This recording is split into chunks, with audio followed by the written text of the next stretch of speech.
नमस्कार। आयुर्वेद का मूलभूत सिद्धांत है कि मौसम के अनुसार चीजों का सेवन करना, ऋतु के अनुसार आहार विहार रखना। आज जानेंगे वीडियो के अंत तक कि अगर हम मौसम के अनुसार भोजन नहीं रखते, आहार विहार नहीं रखते, तो गंभीर बीमारियां हो सकती हैं। जैसे कि हमेशा की तरह ऋतु जब बदलती है या परिवर्तन होती है, आयुर्वेद में 6 ऋतुओं का मुख्य प्रावधान बताया गया है। आयुर्वेद में वसंत ऋतु, ग्रीष्म ऋतु, शरद ऋतु, वर्षा ऋतु, इस तरह से करके आयुर्वेद में जो है 6 ऋतुएं बताई गई है। अभी का जो विषय है या अभी की जो ऋतु है वो वसंत ऋतु है। आयुर्वेद की 3 मुख्य ऋतुएं हैं, शरद, वर्षा और ग्रीष्म। इसके बाद 3 उप ऋतुएं हैं। एक ऋतु से दूसरी ऋतु में जब हम जाते हैं, यानी कि एक मौसम से दूसरे मौसम में हम जाते हैं, जैसे अभी हम सर्दी से गर्मी में जाने वाले हैं, ये जो बीच का काल है, इस बीच के काल को वसंत ऋतु बोला गया। फिर ऐसे ही जब गर्मी से हम बारिश में जाएंगे तो वो जो बीच का काल है उसमें भी अलग ऋतु को बोला गया। इसी प्रकार से वसंत ऋतु के मौसम में अगर आप आयुर्वेद के अनुसार भोजन रखते हैं, आहार विहार रखते हैं, निश्चिंत आप बीमार नहीं पड़ोगे, और नहीं तो कफ बढ़ेगा, खांसी जुकाम बुखार जरूर होंगे। तो चलिए जानते हैं।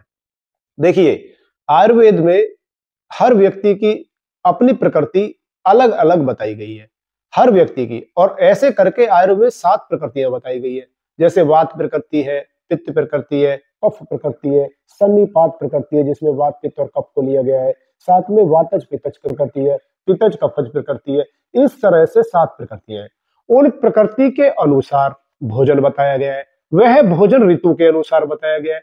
तो ऋतु के अनुसार भोजन करना है तो अभी वसंत ऋतु चली हुई है। वसंत ऋतु में सबसे अच्छा, अगर मैं फल की बात करूं तो अमरूद है, पपीता है, सेब है, अनार है, बेर है, जो इस ऋतु में सबसे ज्यादा चलने वाला फल है वो है। साथ में अंगूर है, किन्नू है, इस तरह की चीजें, इस तरह के फल आप खा सकते हैं। अगर मैं सलाद की बात करूं तो गाजर है, चुकंदर है, अदरक है, मूली है, सलगम है, ये इस तरह की चीजें हैं।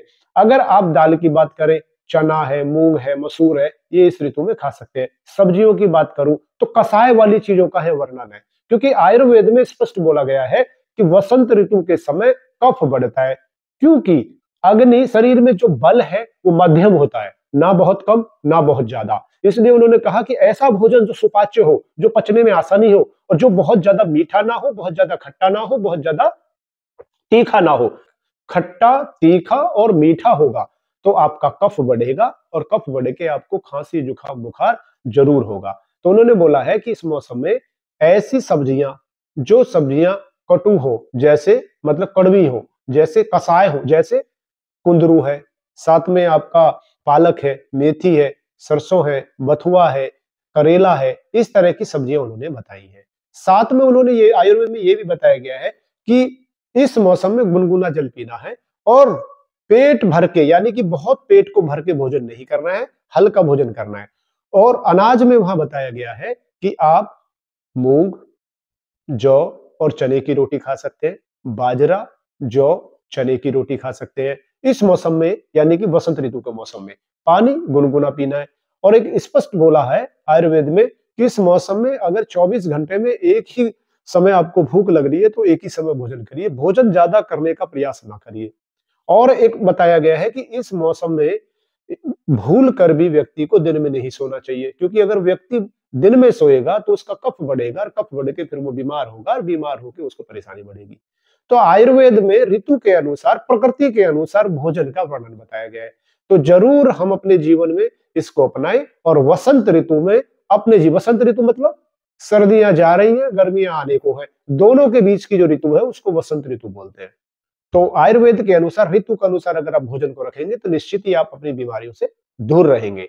नमस्कार, जय गौ माता, वंदे गौ।